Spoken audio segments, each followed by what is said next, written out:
Good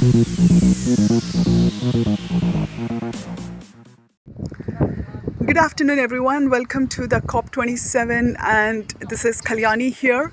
So today it is a Science and Youth Day, and we have Miss Amber Nuttall, who is the founder of Extreme Hangout. Hello, Amber. Welcome, and can you kindly introduce yourself to our audience? Thank you. Hi, Kalyani. Thank you so much. Yes, my name is Amber Nuttall. I am the founder of the Extreme Hangout. This is our second COP. We started at COP26 last year. We're all about ensuring that youth and underrepresented people have their voices heard at COP. So this stage is built for them, and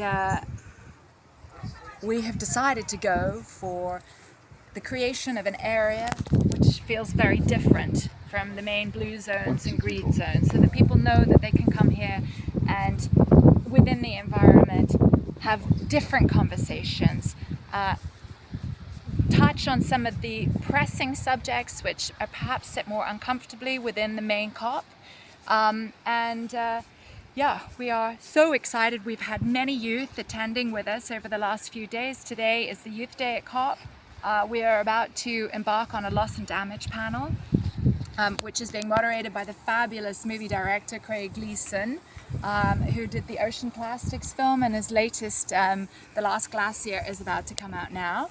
And we are having him joined by a whole bunch of totally inspiring and energized youth activists and youth climate leaders from around the world. We are here to create a stage in order to share the voices of young people from around the world and have those intergenerational, super important conversations. Kalyani, what else can I tell you? That is great. So what is so special about your program today? Seems to be having your all events taking place next to the beach. Is it something that was incredibly important to us. There's no point in creating yet another conference center and sort of air-conditioned room with more people in suits in there. Our space is about encouraging diversity of conversation, and in order to achieve that, we need diversity of people in here as well. We make sure that we have different countries represented from all across the world. We always make sure that we have plenty of female voices on the stage, if not more female voices, because they need their voices heard more urgently. We very much believe that the definition of insanity is continuing to do the same thing and expecting a different outcome. So if we start to replicate the conversations that are going on within COP itself, we're not going to encourage or enable freedom of thinking. We want to foster people's creativity, the use of imagination, reconnection with nature, which we all seem to refuse to believe that we are a part of anymore. So we're highlighting these things, which I hope and believe, and actually we're seeing it already through the conversations that we've witnessed here. Thanks, Amber. So what programs have you been doing, or what messages are you sending out from your programs within Extreme? For example, like yesterday was a Finance Day and today is a Science and Youth Day. What have been your main message to the audience so far? Well, unfortunately, we're only here for 4 days, so we don't follow the actual COP schedule itself, but we have finance and energy and all of the big guys represented, big food, big ag. We just had an extraordinary debate with Danone and Nestle on our stage this morning. Sorry, I've lost my train of thought on this one. It's about creating an environment where we can bring the major stakeholders, the large corporates, ministers. We've had the Prime Minister of the Bahamas on the stage. We've had Nicola Sturgeon, the First Minister of Scotland, on the stage. Interesting, the former President of Colombia coming to our stage as well. So we need ministerial representatives. We need large corporates represented as well. But they need to understand as well that young people, my goodness, they're going to inherit the mess that we leave them. So can't we work together to ensure it's not so much of a mess? It doesn't need to be. We have all of the solutions that we need in the world today. What we lack is the will. And young people help to infuse older people and help I think, find new channels and avenues that we all need to explore together.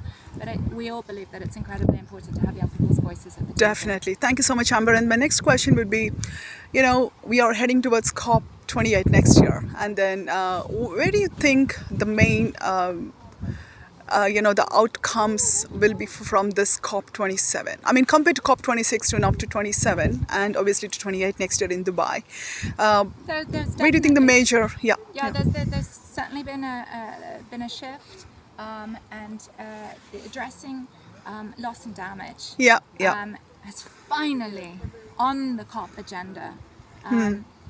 And already you can see and feel the responses. We've got countries saying, no, this isn't something that we ought to be doing. We can't afford it now. There's the energy crisis.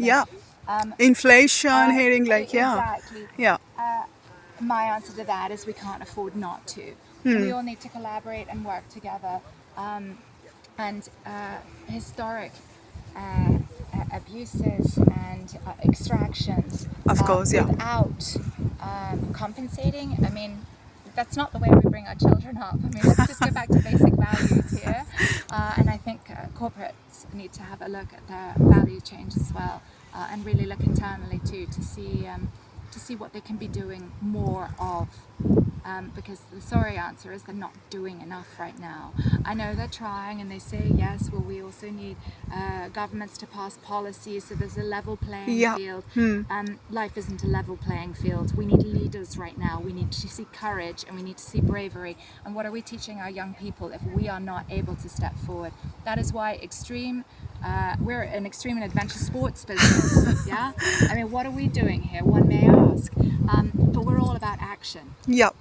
And we need to see more climate action, and we need to see people taking those responsibilities, and as I've said already, being braver in their responses and not waiting for somebody else to jump in first. We're not kids waiting to jump off a diving board. We're sure. supposed to be the world leaders and the leading businesses of the world, and we want to see them all taking more action. So I think it's great that the conversation has been introduced for loss and damage. I'm also completely delighted, and with this beautiful ocean background that we I have can here imagine. now, This is so beautiful place actually. we have an ocean pavilion at COP this year. And may that become part of the fabric of COP. The ocean only occupies more than 70% of our planet. It is incredibly important, and it is one of the great carbon sinks. It is one of the areas where it's been demonstrated beautifully by many marine conservation organizations out there how, if you protect areas of the ocean, life bounces back, and that is a great one for the regeneration of nature, which we need to see more of. So the oceans need to become, as I said, one of the foundations when we're looking towards recovery and regeneration. What will be your final key message to the Open Exchange TV audience? Thank you. I think my final message is talk endlessly, keep communicating, speak to your kids, speak to your families, speak at work, with your colleagues.